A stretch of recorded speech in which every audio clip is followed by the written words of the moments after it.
Welcome to Sweet Life Beat Life. We hope this video helps. You already have VS Code installed. Now start by opening Settings and the command palette. First, make sure extensions are enabled and Settings Sync is off to avoid overriding. Once done, open Color Theme and File Icon Theme entries so you can switch quickly. You need the Workbench Settings panel visible.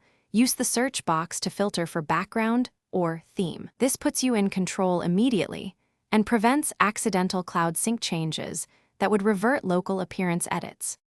Now apply the visual change. Choose a built-in color theme for instant background shifts or install a theme extension for curated palettes. If you want an image or gradient, install and enable a custom CSS loader extension, then place the image in your workspace and reference it in a CSS file. Next, open Settings, JSON and add Workbench. Color customizations entries for editor, background or title bar. Active background to fine-tune contrast. Make sure to reload the window after saving changes to apply them. Complete the process by reloading the window to ensure all style changes take effect. Once reloaded, verify text contrast and cursor visibility. Make adjustments in settings.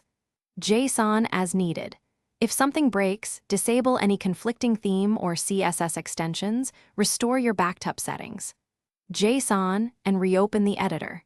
If problems persist, open Developer Tools to inspect console errors and trace missing files or blocked resources. This will reveal.